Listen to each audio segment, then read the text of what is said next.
Hello, and welcome. We don't have a name on the show, and we're going to get to that in a minute. So there's been a reason why I've been gone so long, and yeah, share it with you. So of course, I'm Daniel, and you can follow me at Daniel_TBCC, and we've got Laurence as well, my co-host. Hello. And we can clearly see we've not been practicing our cues since we've been gone. It's been a while, hasn't it? It's been a while. Yeah, where can they follow you? They can follow me at Laurence_TBCC. Fantastic. Way to take up more time in this long episode as it will be. So, where have we been? So, without going into too much detail of certain aspects, an internationally known CANZUK advocacy group, hint, decided to send a letter to one of the members of CANZUK Movement Organization. And basically, they weren't too happy. This CANZUK advocacy group wasn't happy with another group using the word CANZUK. Now, I don't know about you, but if you're advocating for something, you would like as many people to get involved as possible. What do you think? Yeah. No, yeah, I totally agree. Are we going to have to bleep out every time we say CANZUK now? Are we going to have to be like CANZUK bleep? So, no. So I got some advice. When it comes to trademarks, etc., you can't trademark a general thing. And if it gets through and the word becomes general, the trademark will have to go. So, for instance, you couldn't trademark chips because chips are a wide variety of stuff. You could have your own name for chips and trademark that, but you can't trademark the general term. You couldn't trademark burger, but you could make a name from burger. There's a well-known burger restaurant that there's multiple burger restaurants that use burger in the title, and that can be trademarked. What cannot be trademarked is the actual general term. So using the word CANZUK, whilst it is trademarked at the moment, that trademark should be removed because of not only is the owner of the trademark CANZUK not the original person who came up with CANZUK. In fact, it's been going on for decades. I think one of the earliest, I'll have it pop up on the screen now, but one of the earliest mentions of CANZUK was decades ago inside a book. And we've spoken to someone who's been involved in the CANZUK movement for a long time, and he was also astounded. So how someone's managed to get away with trademarking the term is beyond me.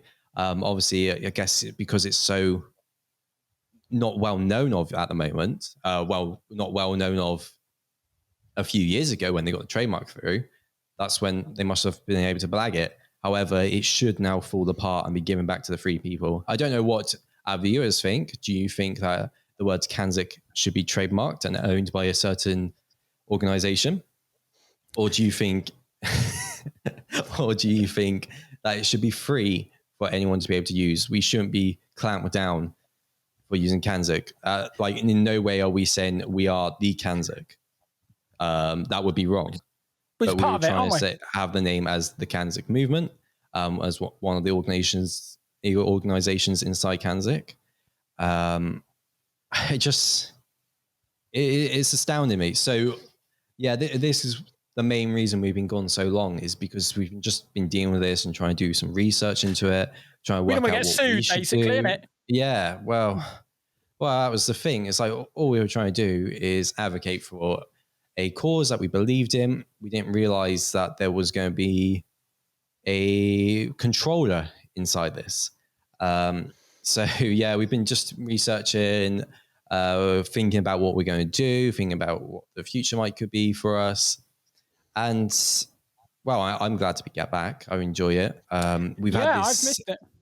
Yeah, well, we've had an interview sat around for quite some time. It was, in fact, it's a really good guy. Obviously, people have commented on the fact that we've had quite a lot of Canadian MPs on the show.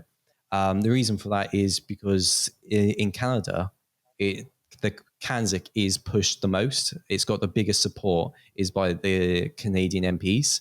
It's widely supported by the Conservative Party in Canada.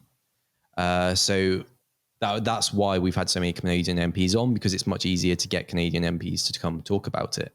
The guest on this show is an Australian MP, an Australian senator. Sorry, an Australian senator. Is it? It's the Honourable Eric Abetz, who's a senator for Tasmania. So we've gone right across the globe for this one. Which is where the Tasmanian devil comes from, isn't it? Hence the name. Yeah, I don't know. I don't think that's true. But he's also the chair of Foreign Affairs, Defence and Trade Legislation Committee. So it's a really interesting interview, to be honest. I should warn when we do get to it.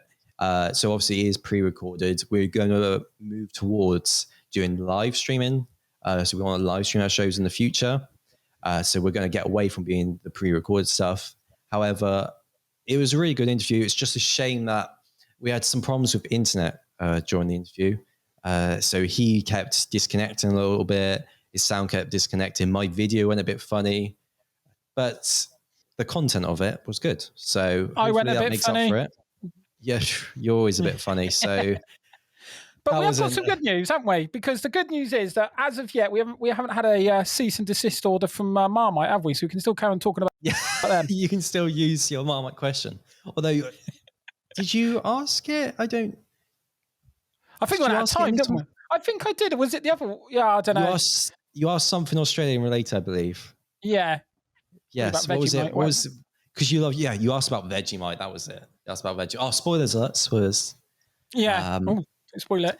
But going back to why we've not been here, so we're sorry. Anyone who stuck around, we're glad you stuck around. Anyone who's new here, we're glad you're joining us. Anyone that's left, well, that's unfortunate. We are now back, so maybe come back to us. But yeah, that was the reason. We're just not sure what we're going to do. So we're still not decided whether we're going to continue being called CANZUK Movement, or we've also got another name, which was, if you go to our handles, it's TBCC, and that actually stands for the Broadcast Check, which was the original show was going to be called.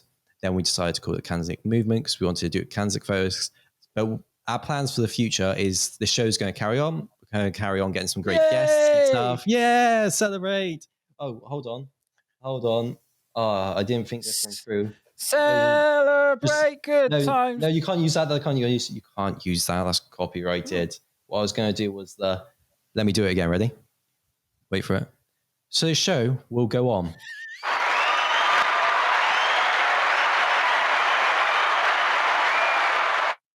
As you can tell, we've not been practicing, have we?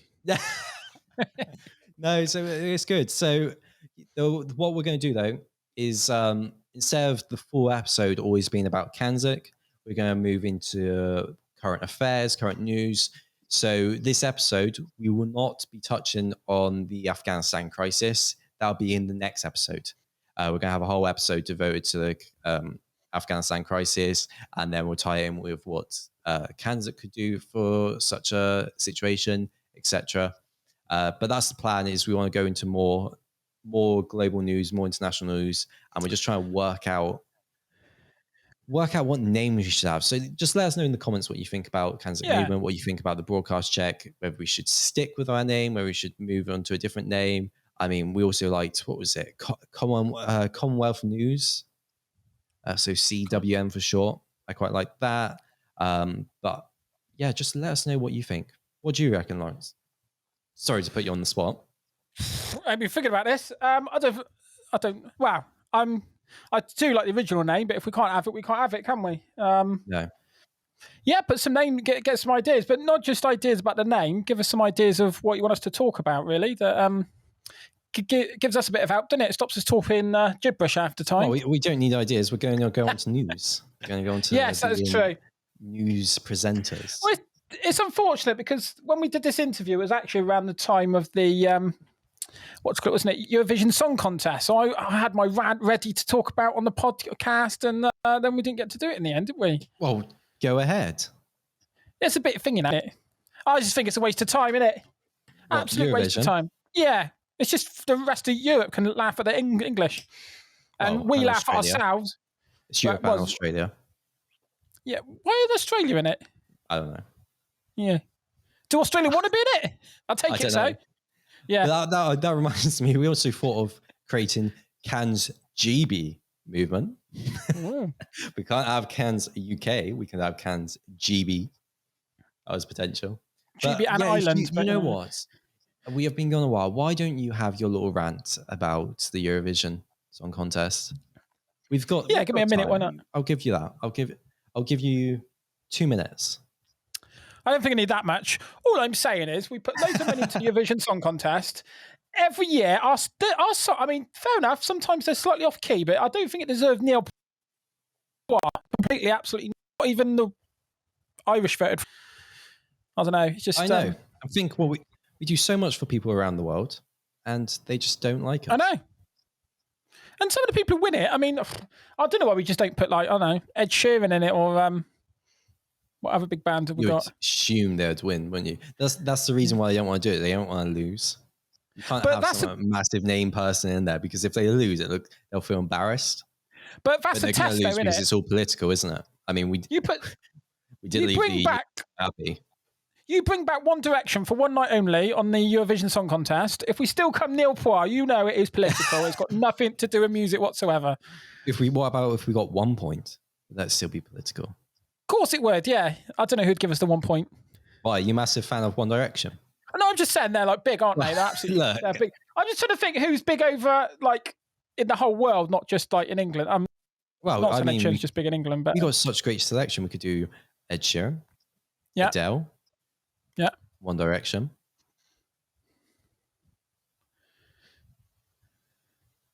I was trying to think of another international one. Leona Lewis went international, didn't she? Where have you been? Like, she hadn't sung for years.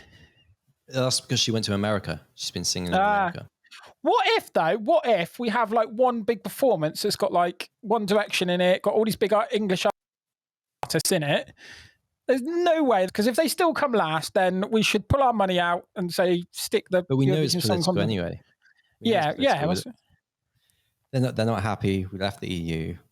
They don't want that because other countries might leave the EU. So like, no, we can't have them winning the Eurovision Song Contest. That was such a bad mindset. Well, it was bad enough that we almost won the Europe Cup, wasn't it? I don't think many people care about that. Only the English will care about getting how close we got. Everyone else will be like, oh, well. Cheerio. Wow. That's England for us, isn't it? Getting close. Anyway, that's my rant over. Well, you actually took up more time than I allowed you. That's because you chipped in, to be fair. Just for the future, can you please note that down, that you actually used up way too much time? Now we're going to miss out on a huge bit. I assumed I was getting 2 minutes just to rant without any interruptions. So if you take away your interruptions, really only got about 30 seconds. So yeah, going back to what this will be, I want to do like little news segments, some little skits and stuff. And that's the way we're going to be moving forward. And we're still going to be getting guests on to talk about CANZUK and CANZUK related subjects. But we're also going to get other guests on to talk about various things as well. We're just going to broaden our, trying to think of the term, broaden our content. Absolutely. Right? Yeah. And if anybody knows the CEO of Marmite, please give him our details. We'd love to get him on the show and talk to him about his I wouldn't. Amazing I would probably hate him or her or they. It's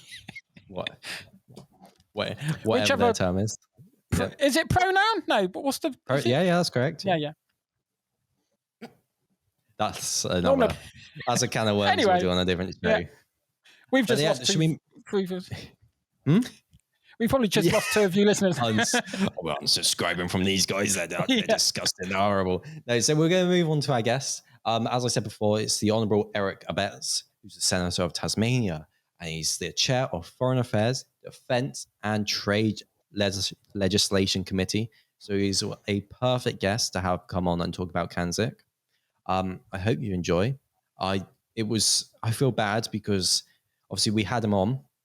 We had him back on months ago now. So we were keeping to the theme of doing every 2 weeks. Yes, every 2 weeks. Yeah. So this was a long time ago we had him on. So thank you so much for being patient for us to post as well. And we'll make sure we tag him, follow him, like his stuff, show some appreciation for him. He's a great guy.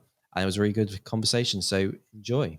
We got our guest today is Senator the Honourable Eric Abetz. So I think I pronounced that right. Senator for Tasmania. So you're the chair of the Foreign Affairs, Defence and Trade Legislation Committee, which will be a bit interesting later on. But firstly, let's start with a very broad question. What are your views on the CANZUK agreement? And do you support it? Why? CANZUK, I think, has a huge potential for the peoples of the 4 countries involved. We share a common heritage, and at the end of the day, that is the most important thing, that we share a common heritage, culture, language, and as a result, there are a lot of things that we can share to our mutual benefit, be it passports, visits, qualifications for various professions, trade, and I think being a united voice, if at all possible, in a world that is becoming more and more fraught, and where the United Nations, quite frankly, I think is losing a lot of credibility because of its inability to take a stand on anything of any consequence. And as freedom-loving nations, we ought to be out there celebrating our heritage and promoting freedom. Nice, yeah. So are you doing anything at the moment to advocate for it, or? Well, CANZUK has to be, I suppose, adopted by the 4 countries, and in Australia, share the informal group of parliamentarians that seek to promote CANZUK, and I've already had one meeting with the new Trade Minister. I briefed the former Trade Minister and thought things might start moving, and find there was a ministerial reshuffle, as a result of which I had to brief the new minister. He seemed quite interested and has agreed to get a brief from his department. And as I see it, if CANZUK is to get ahead, we need the United Kingdom and Australia in particular to drive it. And do I think Canada and New Zealand will follow? Yeah. So what benefits do you see the potential for free trade, for example? Do you think that will help the people of Australia? Free trade always helps the people of the various countries involved, because it means that each country can perform to its best, and the people of the other countries get the product at a cheaper price. And so it's of mutual benefit. In our case, for example, I believe that Australia is exceptionally good in the area of agriculture, for example, as would Canada and New Zealand. And we should and ought be able to provide the people of the United Kingdom with beef that does not have all the EU and other imposts on it. So similarly, the United Kingdom has some fairly interesting military and other sophistications from which we could benefit. So look, I think there's a very real benefit for all the countries to play to their strength, and then the other countries get the benefits of those strengths. How much of your trade spread across the CANZUK countries at the moment? Do you have much trade with China? Look, which is obviously separate, of course. It's nothing to do with CANZUK. Yeah. Look, by far, our major trading partner is China, the United States, but we do have some important trade with New Zealand, and being very close by. But Canada and UK, not all much, but there must still be some very real benefit for all our countries in the trade area, albeit I see the main benefit of CANZUK being in the people-to-people relationships, being able to study in each other country, tourists, visas, etc. And given that we part of integrity and robustness of our passport such that we can rely on each other. And also, it'd be fair to say, for example, I could understand it if the people from the UK were to seek refugee status in Australia. I don't think, being serious, that we have any real concerns about passports or people seeking to game the system and claim resident or refugee status in each other's country. So free people movement, I think it'd be great. And in those circumstances, it would simply strengthen the bonds between our countries. Yeah. So you think that's something that could be doable in Australia? Because obviously, I've watched a lot of the Border Force, and I can't remember what the Australian one's called for. Is it something? Is it something to declare or something like that? Is that what the Australian one's called? But you've got quite strict borders, don't you? So is movement between the CANZUK countries something that could be viable? I think so, but we do rely on each other's intelligence services, and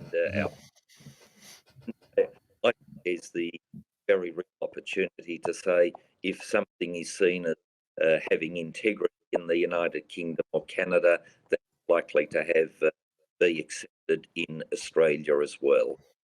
Yeah. Do you have a problem with an influx of refugees at the moment? We have had in the past with a lot of unauthorised maritime arrivals coming by plane. Then, as soon as they're on Australian soil, refugee status, and what we have found is that a lot of them are opportunistic and bypass safe haven because they want to get to the destination of their choice, which happens to Australia. I can't blame them for that, but at the end of the day, a refugee intake ought to be on what we can capably of an intake of which we are capable of undertaking, and then given whatever number we believe we can take, that should then be based on need, not on capacity to pay criminal people smugglers to get you to the front of the queue. So we want integrity in the refugee system. We are very fortunate. We're blessed with wealth, a big country, as a result of which we can take refugees. We want to take refugees. The question is how many and what priority be. It's about spreading it around, isn't it? Like, obviously, taking refugees is very important. Some of the people coming in had such an awful time. Obviously, you do have some opportunities as well. That's not everyone, but it's important that you check who is coming into your country. You don't want people just to be able to walk in freely, because there's that concern that who's there. You wouldn't let someone into your house without knowing who it is. I think that's something that's very important. Yes, and that's the attitude of the Australian people. I would like to think we are a friendly, embracing people, and if somebody's on hard times, we're more than willing to help. But we're also the fact that there are some people that might seek to abuse that friendliness and warm-heartedness, and therefore we need to be mindful of ensuring that those that we do let in are the genuine article, the genuine refugee. And can I tell you, there are more than enough of them around the world. And as a result, I think we have an obligation to ensure and test that those that do come in claiming refugee status are actually refugees. Yep. No, absolutely. What are your thoughts on New Zealand increasing their ties with China? Look, some of those statements in recent times have been concerning. I think there's been a backpedaling there as well, which is good. But China has become has always been a communist dictatorship, but in more recent times has become quite belligerent in its attitudes to anyone or any country that seeks to raise issues. So in Australia, we've had our fair share of trade pushback, and might I quite belligerent commentary from the ambassador to Australia I understand Canada suffered a similar fate when their parliament accepted that which is happening to the Uyghurs is genocide. The Czech Republic, I understand, has had pushback. One of the Scandinavian countries had, I think it was Norway, had huge pushback quite a few years ago when they were willing to support a Nobel Prize winner that China didn't like. And so the list goes on. They're belligerent, acceptable. Their human rights abuses are absolutely atrocious, be it from Falun Gong, the Uyghurs, the Hong Kongers who want democracy. The list goes on. And the freedom-loving countries of the world should be taking a stronger stand. And for what it's worth, I'm one of those that is advocating a boycott of the Beijing Olympics, because the similarities between 2022 and 1936 are so that if we don't learn that lesson from history, we never will. Yes, I don't know if a lot of people know about that the Olympics that happened before World War II was in Germany, which was really, really interesting. And look, Adolf Hitler, as I understand it from the history books, used it as huge propaganda amongst his own people, saying the people of the world are coming to us. We are the centre of world attention. We've got credibility. Don't you listen to the naysayers. The world's coming to us. Even the United Kingdom and the United States, nobody's got any issues with us. And the people that are objecting to the regime, naysayers and are spoilers. And just hope we as a world don't make that same mistake next year and allow this belligerent dictatorship to go down a similar path. Yeah. Absolutely. That makes perfect sense. What do you feel like? So, correct me if you're wrong, but correct me if I'm wrong. So, not if you're wrong. But you've got, with Australia and China at the moment, there's a conflict between some islands. Is that correct? The South Sea Islands, the South China Sea. Yeah. Yes. Look, they were seen as international, and China moved in on them. I don't know how many hundreds of thousands of tons of concrete they've poured all over them to make them into a military and naval base, and sort of land grab. Guess what? That happened before the Second World War. The similarities of illegal land grabs, people in concentration camps, hosting the Olympics, trying to run a PR campaign around the world to hide the atrocities that were beginning to emerge. The similarities are there for all to see. The question is, does the Western world in particular have the stomach, the spine, and the commitment to ensure that we stick up for freedom and for the oppressed in China? These dictatorships are usually quite brittle. They look very strong, but they are in fact brittle. Because my view is that in the chest of each and every person, irrespective of their nationality or culture, beats a heart wishing for freedom. And that is what the Chinese people are being denied at the moment. And if we can show resolve and commitment, then I think the brittleness of the dictatorship will be exposed. Yeah, I think it's quite interesting to see what's going on there, and the fact that for some people it appears money's more important. So, for instance, you had those not too long ago, the NBA players spoke out against China. Shortly later, they were forced by the NBA to apologize to China because of they want that advertising revenue from China. They want people to be able to watch the sports, and if they're not getting that from China, it's a huge base in China. You've got the similarities with Disney as well. They changed posters to suit the Chinese market. And they even filmed Mulan. I think I said it again.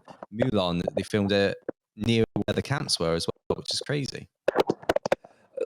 When people are more motivated by money in the short term, that is a great regret, and it shows a moral bankruptcy, a lack of integrity, and that it's only for the short term, keeping in mind that our Chinese chef is very based on the long term.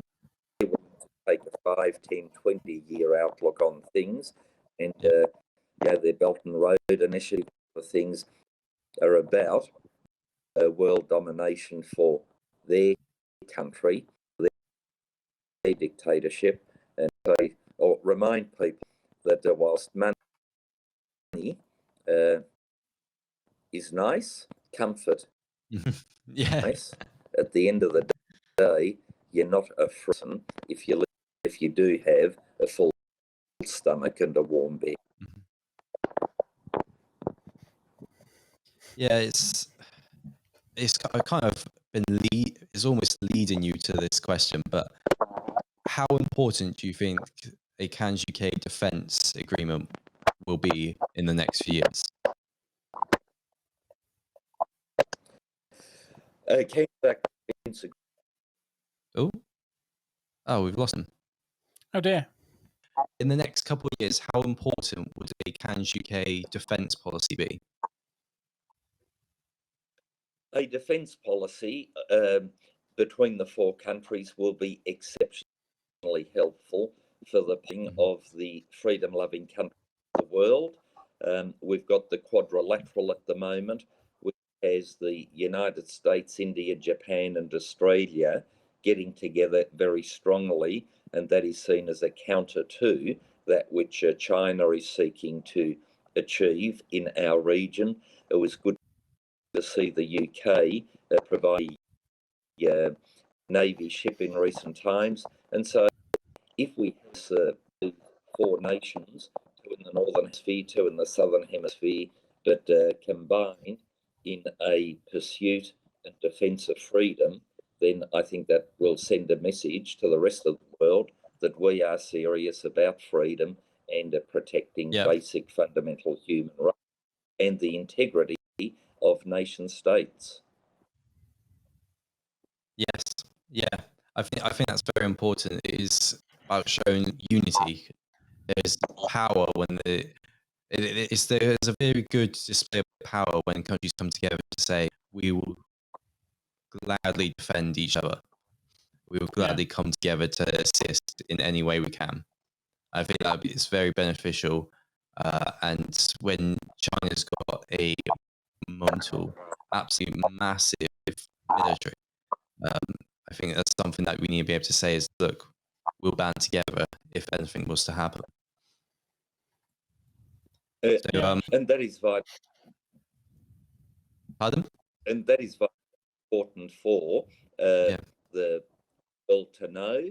Also, what it hopefully will do is, for example, when they put an outrageous tariff on Australian as a penalty for that had been asking in relation to COVID-19 and an investigation by the world, it would have been so good if every other country in the world would have said, if Australian barley is not good enough for you in these circumstances, guess what? Nor is ours. And then China would see that the world was united, in this case with Australia, but if it were the Czech Republic or Canada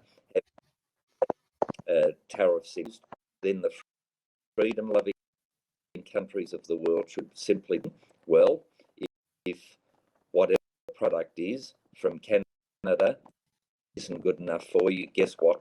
And we won't supply you. And I think that will bring belligerent dictators to heel. Yeah. Yes. Yeah, it's about stopping that, isn't it? No, that's a good point, actually. So what, change a bit slightly, what are the Australians' overall views on Brexit, and how can we avoid CANZUK becoming another European Union? I think most Australians like the idea of Brexit. The European bureaucratic behemoth, good luck trying to get through it.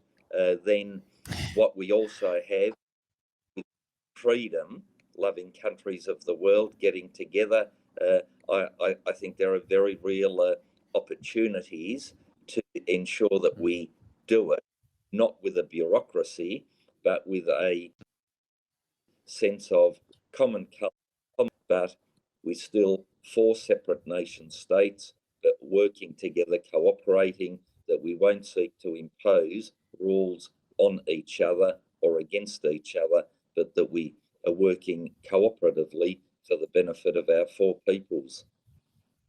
Yeah. Yeah, absolutely. We do not want another bureaucracy.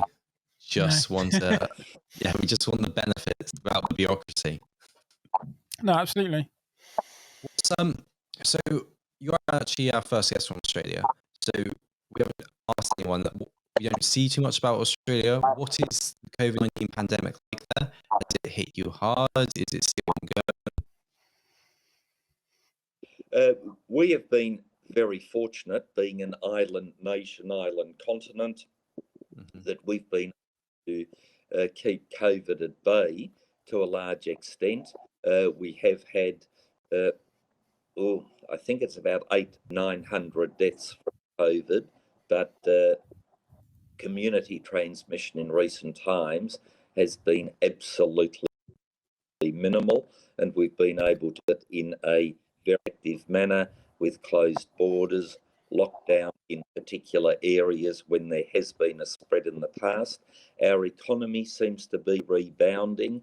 Our unemployment rate fell again last month to 5.5%. Wow. And whilst we have huge sums of money, borrowed money, might I add, and there will be a day of accounting for that, that's another issue. Economically, thus far, I think we've been able to absorb most of the issues, and our country is going along relatively well. We have relied heavily on national tourists in the past. They, of course, have been denied us. We've relied heavily on international students. They've been denied us as well. So there are sectors of the economy that are very badly, but we have been buoyed by our mineral exports, and interestingly, that which I was taught, it's been our iron ore exports to China that has largely allowed us to keep going as we have. Yeah. So when you've been doing lockdowns, we did a scheme called furlough. So people getting paid a percentage of their wage, but from the government. So it kept businesses in check and it kept people being able to pay their bills. Did you do something similar at all? Yes, so we had what we call Job Keeper, and that has stopped. And, there were predictions that the economy would fall off a cliff. The opposition in particular said the employment rate would skyrocket, but it looks as though the timing of JobKeeper and then its slow weaning from the economy has worked, and we are now in a situation where the unemployment rate is in fact going down, underemployment is decreasing. So we did have the job support system, huge amounts of borrowed money yet again, but look, so it's kept a lot of jobs. As a result, they've been able to maintain their payments on houses, on cars, or whatever else. As a result, we haven't had the economic collapse that we otherwise may have had. Yeah, fantastic. Nice. In the UK, we've sort of our vaccine rollout's going really well, and we're sort of slowly getting back to life as it was. How's the vaccine sort of going in Australia? The vaccine is rolling out. I think there's a large acceptance within of its viability and acceptability. There are those that are expressing concern. I think the AstraZeneca is associated with the odd blood clot in some people, and there have incidents that are, I think, causing some people concern. But overall, the vaccine rollout is working relatively well, and hopefully that will provide the immunity. As I understand it, the vaccine doesn't stop you from getting COVID at all, but if you do, it is a lot less impactful, and as a result, a lot less harmful, and the consequences aren't as severe. Yeah, I think there's some misconceptions there where people think just because you have the vaccine, you now won't get it, you won't be able to pass it on. But it's actually, it doesn't, like you said, it doesn't stop you from getting it at all. It's just the severity. So you can still get it the same as you would without the vaccine. It's like the flu jab. It reduces the severity of the flu. And then there's the issue of the various varieties of the mutations that are now occurring as to whether the vaccine will those well, and time will tell, and we are in an unknown area here, and we just have to do our best to rely as much as we possibly can on our medical experts. Mm-hmm. Yeah, have you seen the Indian variant? Has that arrived in Australia? We've got it here in the UK now. We don't. Well, we are concerned about it in Australia. There's been a huge growth of Indian migration to Australia in recent times.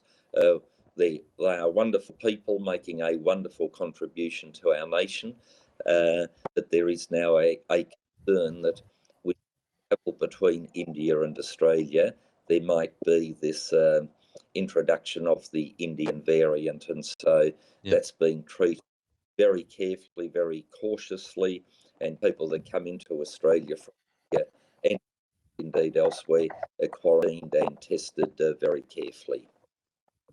Yeah, I believe you. Like I said, I've seen those shows, and they'll incinerate seeds.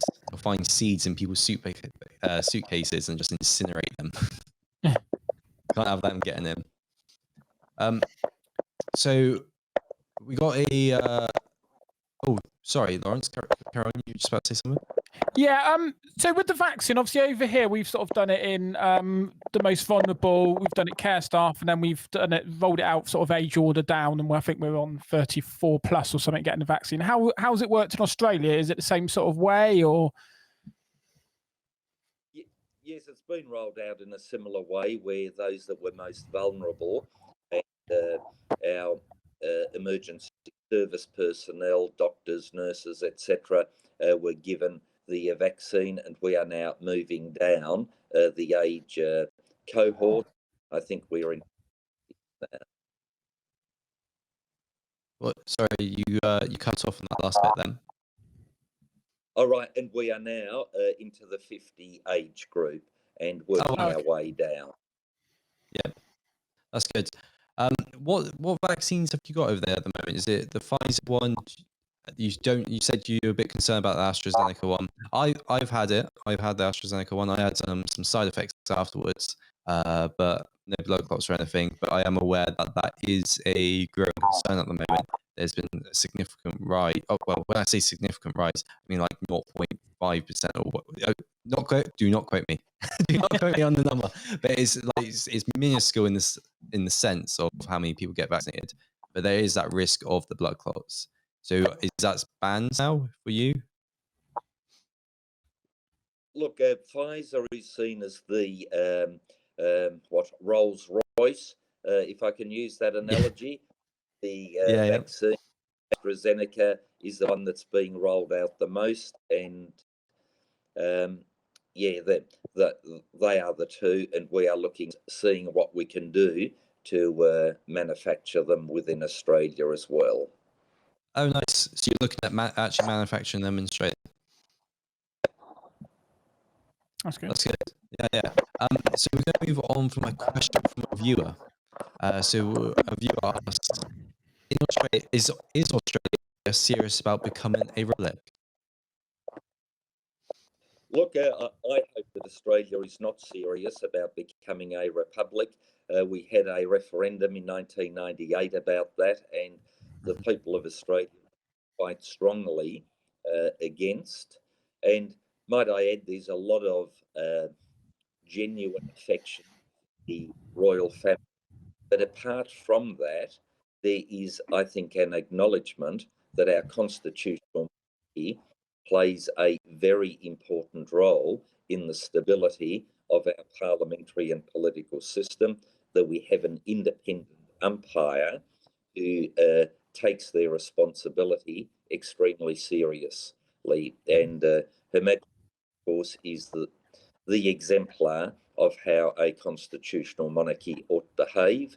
And one trusts that with Prince Charles, Prince William, Prince George, that when and as they ascend the throne, they will be following the excellent example of Her Majesty. But it's the stability, the certainty that is provided. And when we think of Her Majesty and how many Australian Prime Ministers there have been during her reign, it's nice to see that stability and knowing exactly who is coming next in the chain of succession. And look, we have a wonderful, wonderful system. And if you were to get rid of the monarchy, you would then have an elected person, chances are, as president. And of course, in those circumstances, you could potentially have competing mandates between the president and the prime minister. And I think people see it as a very real. And if you're an appointed, in our case, a Governor General, through Her Majesty and the Crowns representing Australia, if you're appointed, you don't have a mandate as such. You can then concern yourself with the constitutional niceties as opposed to whether, or will this get the people on side, the matter of election or my or that. They wouldn't be the sort of free agent that Her Majesty generally is. Okay. Yes, it's a little bit more complicated. Is your system? It's not first past the post, is it? Or is it first past the post? We have, we have preferential system. Yeah. And so they get like 1, 2, 3 preferentials, and then if their preferred person gets knocked out, then moves on to the next round. Yeah. So let's say if there are 3 candidates, then with the lowest number of votes, his or her votes, then number 2 votes, counted as number 1 votes, and then the person to reach 50% plus of the vote is then deemed to be the elected representative. As I understand it, in your system, if you have enough candidates, you could be first past the post by, let's say, only garnering 25% of the vote. Yeah. Yeah, if you did have a lot, it could be like that. Do you feel like your system works well? Look, I think it does work well. Is any system perfect? No, it's not. They all have their upsides and downsides. So it's one of those things. What people are used to, they like in my home state, we have proportional representation for our state parliament, and you can get 48-50% of the vote, primary vote, which is huge, and still end up with only a 1 majority. So that is look, every system has its weaknesses and strengths. Yeah, so we have that in our police and crime commissioner role. It's done proportionally, which is a little odd. All of our elections, no matter what they are first past the post, except from our police and crime commissioners. It's very unusual. But what I would not want to be is one of the counters. I saw the counters doing just normal elections, let alone proportional. You're constantly striking through them, then you move on to the next one, and it just seems to go on forever and ever. It doesn't seem to be a quick count. Proportional representation does take a long time to calculate. There's no doubt about that. So that brings us onto our final section, where we're going to talk a bit about personal stuff about you, to show that whilst you are a politician, you are still a regular human, and you still do the regular stuff that us us non-politicians do. So, first off, I don't know if this you'll have feelings towards this or not, but so you were born in 1958 in Stuttgart, Germany. And obviously it was West Germany at the time, and you emigrated when you were a few years old. But did you have any thoughts or remember your thoughts about when the Berlin Wall fell?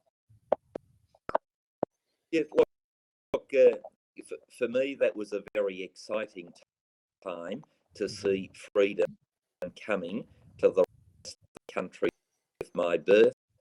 The thing that disturbed me is the West, even a few months before the came down, said it was a realistic dream and did not happen. And the doubt from the East, from the West, is like a crying shame in the West by people. But that said, I take my hat off to Ronald Reagan when he said, Mr. Gorbachev, tear down this wall. Absolutely the right thing to have said and done. It wasn't Mr. Gorbachev in the end. It was the people of East Germany that actually tore down the wall, and then the West Germans, and freedom is now there. So it's a wonderful example that if you persevere long enough, freedom ultimately prevails. Yeah, absolutely. And it was the Eastern German that was obviously Russia, so it was more communism based as well, wasn't it? So that I would imagine I would break through a wall to get out of that. To be honest, there's no way I'll be staying in communism.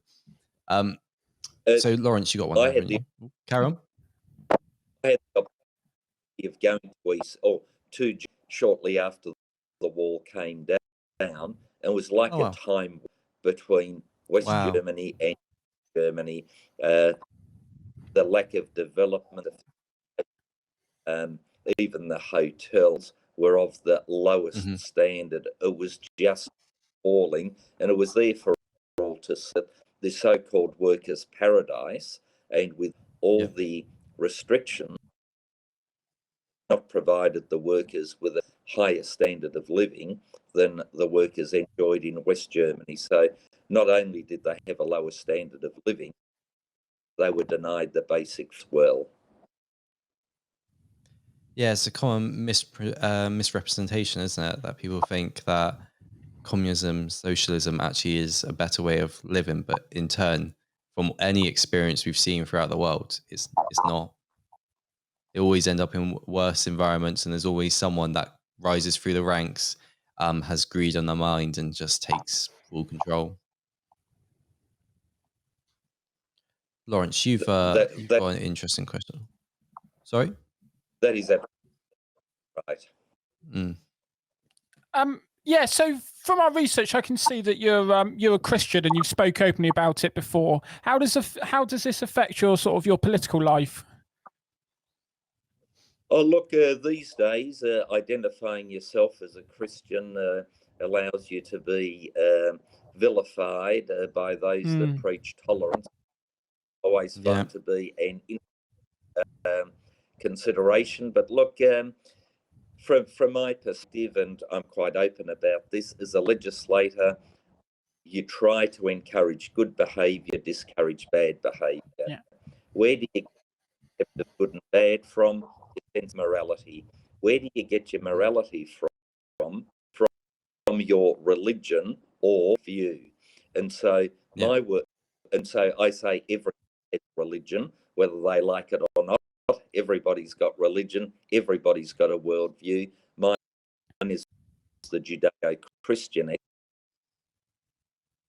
If you have a look around the world, I reckon the Judeo-ethic delivered the best civilization, the freedoms, the best standard of the Western world seems to be that culture and all the benefits and into identity politics and victim sorts of things, which is undermining a culture which is the end of the world. Yeah, so I'm guessing the scourge of council culture and political correction has made its way onto your shores then. That got over the water, did it? a bit like COVID, it has infected as well. But I think we've today, I'm sure about cancel culture, the Black Lives Matters, and the cultural Marxism, which is just undermining and eroding our society standards. And I think it's a matter of great pity. We recently, our Defence Department thought it was important to start telling people that they shouldn't refer to each other's husbands and wives, but partners, and that people use their own preferred pronouns, etc. And there's all no place. in the name of tolerance.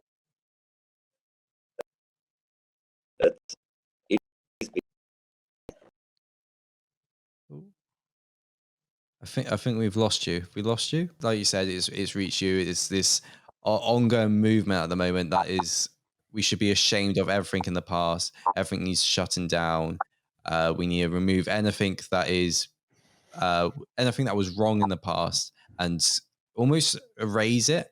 But what people don't seem to understand is that's wrong. That's what leads to bad events happening in the future. That's what leads to getting bad people in the future. You need to have those. You need to have relics from the evil past that show, look how wrong this was. This is why we need to avoid this ever happening again.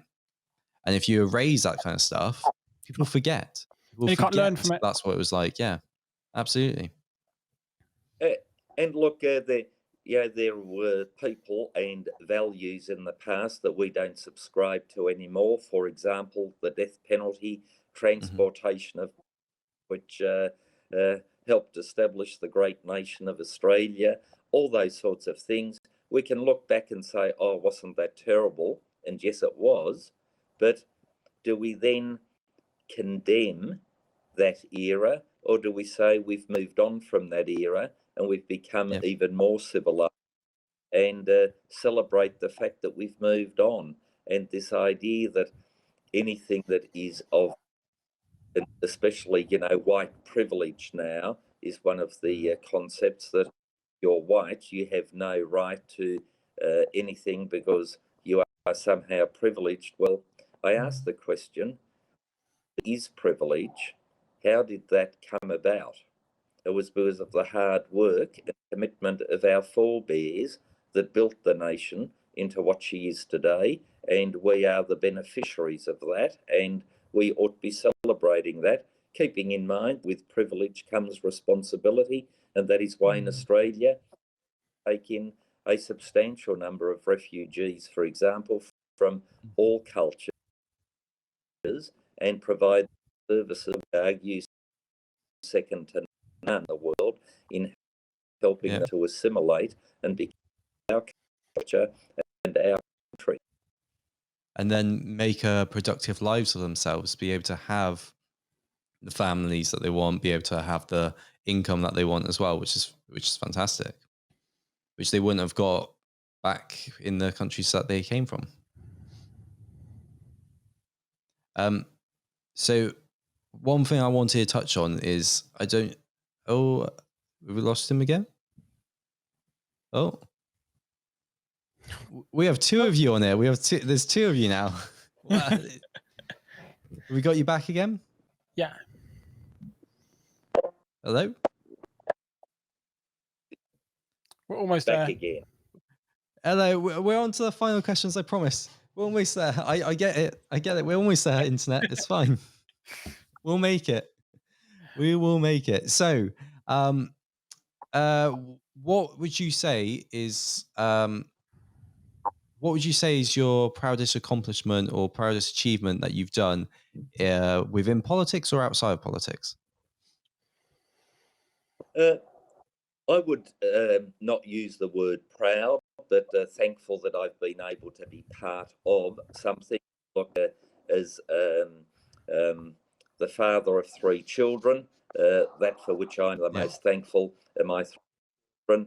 And about 2 years ago, I became a widower, And the thing that sorry. I suppose I'm most thankful for is the loving wife that I had in Michelle. Yeah. The time you spent together. Yes, yeah. Oh, look, Yeah. that I had the perfect marriage. I'm sure she didn't, but I did. I'm sure she did. I'm sure she did. But yeah, it's fantastic. So you got 3 kids. How old are they now? Look, 31, 29, 27. So Wow. I'm blessed with grandchildren, another one on the way. So wow. Yeah, their lives, and life continues.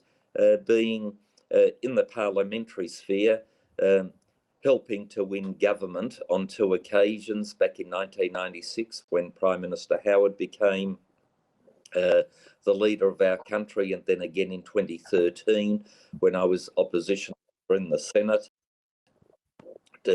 Part of those 2 landslide election victories and then ongoing Liberal government. Yeah.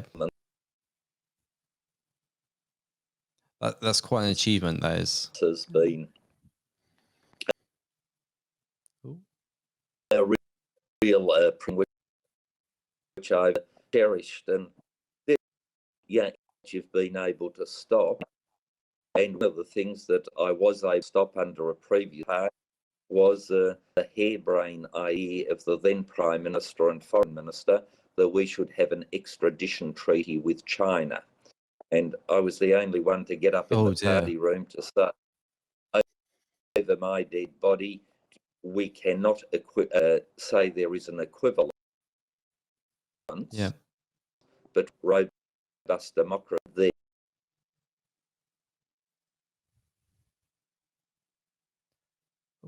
I think we've lost you again. Can you hear us? Can you hear us? Can you hear us? Oh dear. Oh dear. It does not want this to happen. Should we skip to the last couple of questions? It doesn't want you to finish your story, does it? It keeps cutting out before you can finish the story. We've got you. Oh, hello. There we go. We got you back. So I was the only one to stand up to make the point that there is no equivalence between our robust democracy and their brutal no equivalence between our refined law and their corrupt judicial system, where 99% of people charged with crime convicted, and the 0.1 that get off are courtesy of bribes that are paid. So to try to say that there is an equivalent, it was just completely unacceptable, and that helped derail the extradition treaty. But what it's had an treaty with Hong Kong when it had its autonomy. We have actually suspended that extradition treaty because of Beijing's attitudes. Yeah, there are things like that where you see and say, I think I may have made a difference. And then all the wonderful individuals that have been able to help through the bureaucracy is always enjoyable. Nice. Oh. Is gonna get. Oh, we got you back in. Hello. Yeah, you're back. Hello. All right. So we will finish on our final quick fire questions then. Which is the yes. Oh, hello. Yeah. You back? Yes. There we go. So yeah, we got our final 6 questions, very quick ones. So first off, this is a really challenging one. What is the reasons you got into politics?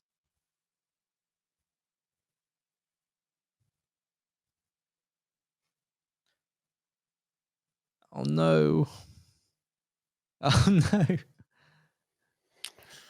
Oh no. Do some good editing there. Yeah, I'm gonna have to do quite a few cuts. Hello. We are so close. I'm back. Yes, you're back. Right, you're back. We're on to our final quick 6 questions, which is the most difficult ones because they're the more personal ones. So it is, what is the reason you got into politics?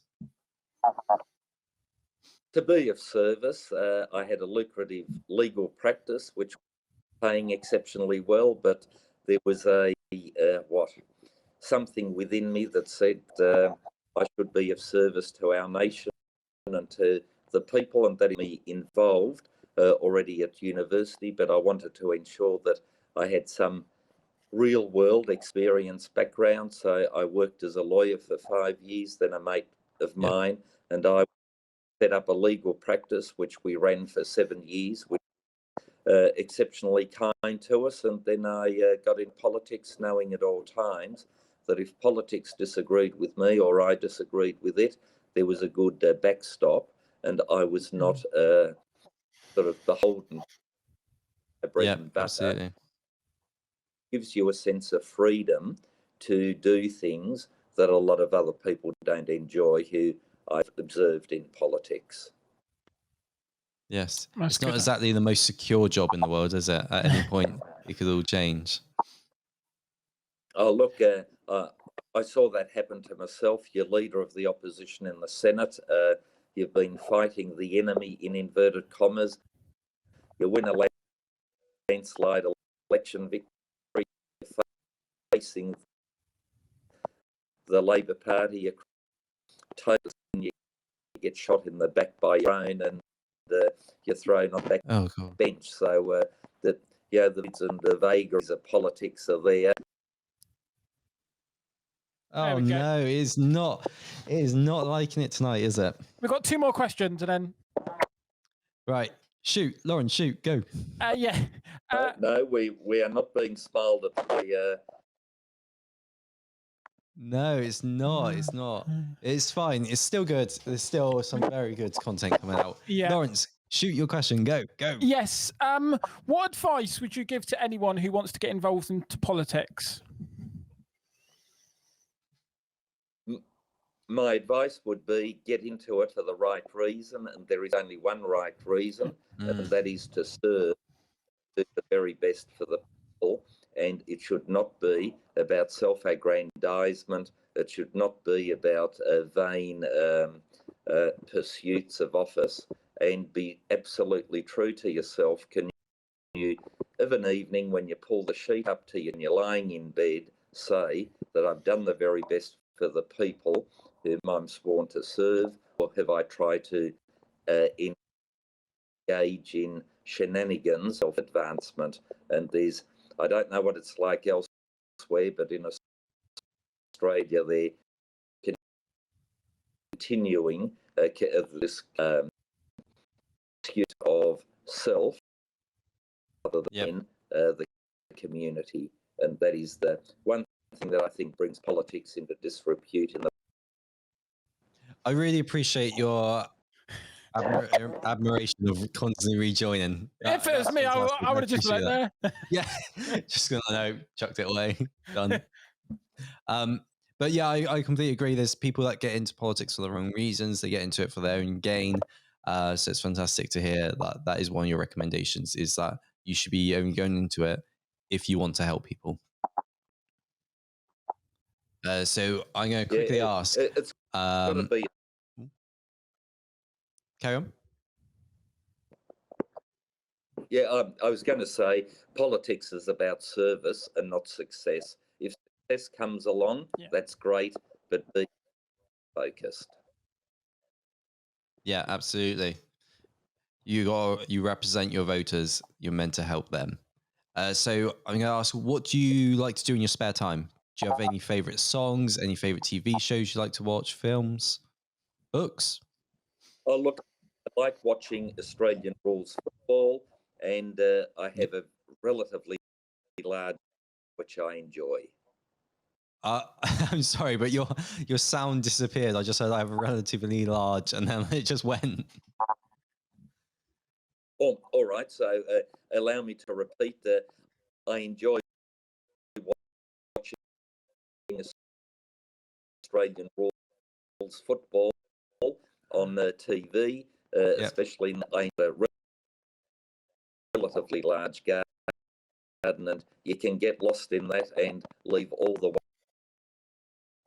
I see. Yeah, relatively large garden. That makes sense. Yes. You like a spot of garden and then planting stuff. I can't stand it. It's so much hassle having to look after plants. I got rid of as many plants as I could, but kept some really nice ones around. Artificial grass is the way to go. Yeah. Oh no, he's disconnected. Right. Hello, we're back. We heard about your garden. That's fantastic. I said that I'm not a massive fan of gardening myself, but it's hard work, isn't it? It's hard work.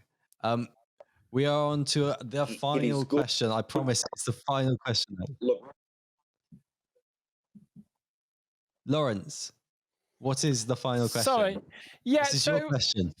I looked a bit like a Muppet last time I asked this question, so we ask it to all of our guests. So you might know what it is, but what are your views? Are you a hater or lover of Marmite? I like Marmite, but in Australia we have Marmite, which is even. I love Vegemite. Oh, Vegemite's better, Laurence. Did you hear that? Vegemite is better. Yeah, but he said he liked Marmite, so yeah, I'll give you a tick for that. Yeah, that is. Yeah, okay, that's a score. That's a point for you then. I don't like Marmite. I hate Marmite, and we've had. I think the majority of the guests so far have also not liked it. So I'm still. Some of them haven't known what it is, so we can't. You've let me down right at the end there by saying you like Marmite. All we had to do was go 1 minute more of saying no, but no, that's fine. So. What I'd like to say is a massive thank you. Thank you for constantly rejoining after you disconnected as well. We really appreciate that you stuck around, and you've stuck around for a very long time. So many thanks for that. Is there anywhere that people can follow what you're doing? Twitter, Facebook? Yes, I have Twitter, Facebook, and Instagram, and stuff for all that for. Yeah, that's fine. I'll put a link so people can find out where to follow you on. But yeah, thank you so much. We really appreciate this. And like I said, for constantly rejoining, that was really, really appreciated. So yeah, cheers.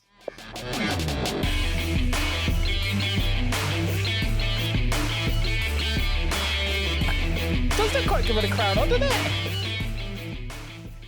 Well, we're changing that round. You can't have my Hang on.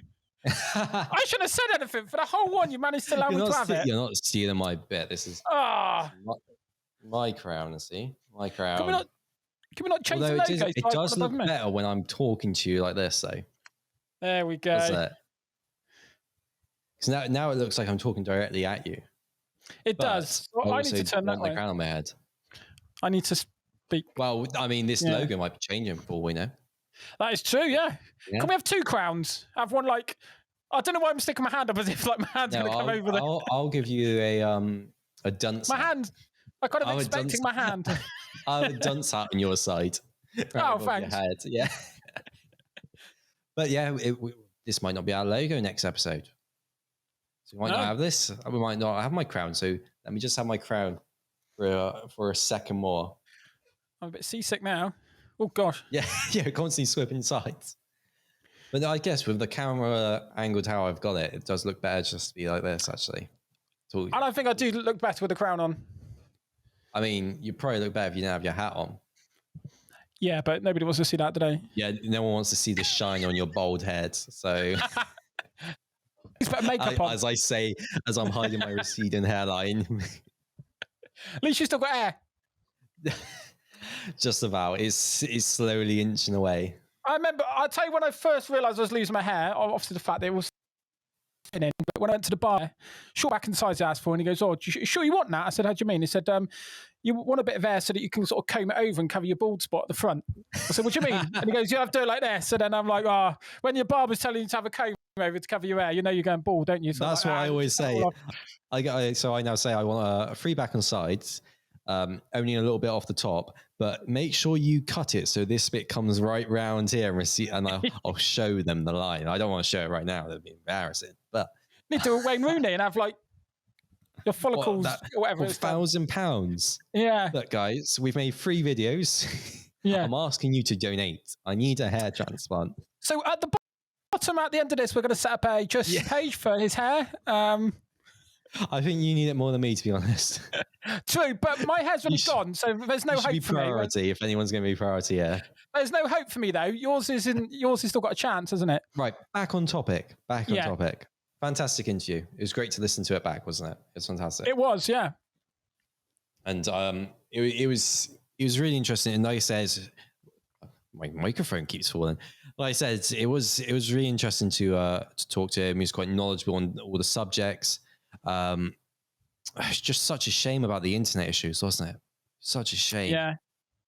Shame about the disconnect. Virgin Media, didn't he? Or other providers. We're not sponsored by them, so please, guys, use any internet provider you want. We will not be recommending any until we're sponsored. Yes. So if you do want to sponsor us. Yeah. It was fantastic. Especially about China and China's aggression. Obviously, this was filmed months ago. This was way before this situation with Afghanistan. It's way before that we found out that China are happy to call to the Taliban the legitimate leaders of Afghanistan, the legitimate government of Afghanistan. Crazy. Shame that Afghan citizens don't feel that way.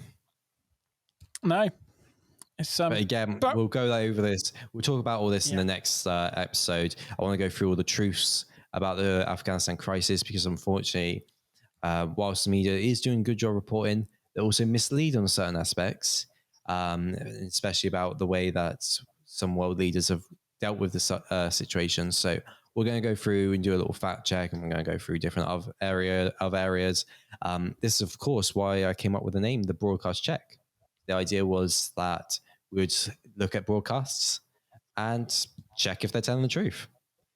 Check if they're conveniently misleading or conveniently left out important aspects of the story. So we'll have some fun stuff in there.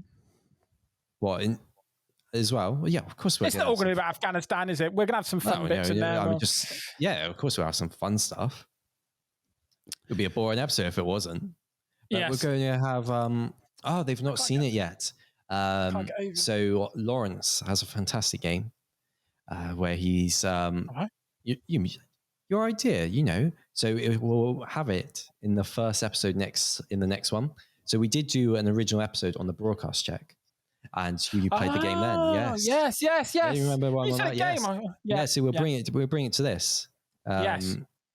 Do you want to tell them what the name of it is? Do you want to tell them what it's something you can play along with at home as well. That's a really we'll leave it. To say. We'll leave it. You want to leave it? I can remember what it's called between now and then. Oh, you don't remember the specific name? No. Gosh, we really need to plan these. These are completely unrehearsed, if you can tell. Completely unrehearsed. What's it called? Go on, tell me. We're practicing for going live. Obviously, we definitely need a bit more. Do you know what it's called? Do I remember what it's called? Yeah. Yeah, I do, but I just... We'll keep it a surprise. Yeah. Both for you and for me. So when Dan tells us, it was fantastic. Like I said, we'll be able to play along at home. And it was hilarious the first time there were stories you found. So we'll see. It's something like guess. Yeah. Guess the headline or something like that, wasn't it? Guess the wacky news article, something like that. Yeah. Well, I guess the headline I think sounds better. We'll call it Guess the Headline, unless we come up with a better name before then. Guess the Headline. But yeah, so the next episode we're going to talk about Afghanistan. We're going to have some fun stuff as well. But the situation going on there, I really feel for the citizens there. I feel for our own citizens there. There's citizens from all the Western countries still stuck there. So it's an ever-growing situation, actually. So we're going to go back to posting fortnightly. But what situation could it be in a fortnight's time? I have no idea. A fortnight ago, the Afghan army still controlled all of Afghanistan, wasn't it? Yeah. Yeah. It was a fortnight ago, wasn't it? Yeah, I think so. We don't know what the situation could be like then, but so we're going to go back to fortnightly, and then the aim is to bring it down and down and down as we go on. But we're going to stick daily. Fortnite for now. Till we get daily. Yeah, until we get a daily show. That sounds weird to say. Yeah. But yeah, I hope you guys have enjoyed this episode. Again, we're so sorry that we've been gone for so long. I hope you understand the reason, and I hope you'll stick around to see more of this. Please let us know your thoughts, what you think about the name, where we should stick with the CANZUK movement, where we should go with the broadcast check, Commonwealth News, or any other names you could possibly think of. The Marmite Fan Club. No, we hate it. You can't have the Marmite Fan Club if there's 2 members and 50-50, like, that doesn't make sense. It's not a fan club then, is it? Yeah, but you get people in like... We're equally a fan club and equally a hate club, so... But you get half the people in the Labour Party who don't like the Labour Party, but they're still in it, so... On that note... Oh, well then. But yeah, I think we also might have an additional member next show as well. So we'll see next time. They might be in it. They might not. We'll let you know. We'll see what the dynamic quite works quite well as a 2 though. But when interviewing a guest, it would work much better with 4 people with the split screening that we do at the moment. So, I was thinking about that. Why don't we have you could get yourself like a dog or a pug, and then we could just have them in the corner. If we had like a little dog, like a... I know the saying's you get a dog for life, not just for Christmas. I think the same saying is get a dog for life, not just for a podcast. No, but can you imagine if you had like him in a little gaming seat, just sat there, and then it'd be quite cute just have him there, and then when you've got 4 people, he just appears in the corner. I think it'd be quite cool. You get a dog to do that then. That's not... I just thought you would be able to persuade your missus to get you one. Can you not persuade yours? No, I've tried that. Did you give the reason? Just go. Dan says it'd be fantastic for the podcast. Yeah.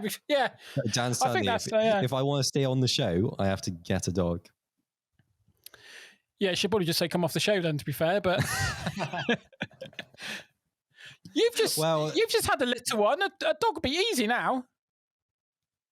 No, it's not. Got a little babby to deal with. Yeah, you can have like the dad hold the little one, and then you take the dog for a walk. And if we get like a sausage dog, you don't even have to do much with it, don't you? I actually know nothing about dogs. I've never had one. Look, I got enough jobs to deal with at the moment, so we'll just deal with that. Okay, we'll leave it as it is. But yeah, I've got nothing more to say on this. Do you have anything? Do you want to apologise to the people for why you've not been in a show recently? I've apologised on my behalf. Would you like to take this opportunity? I apologise. Yeah, no, absolutely. I apologise that we've not been in the show because Dan's not allowed me to come on and do anything.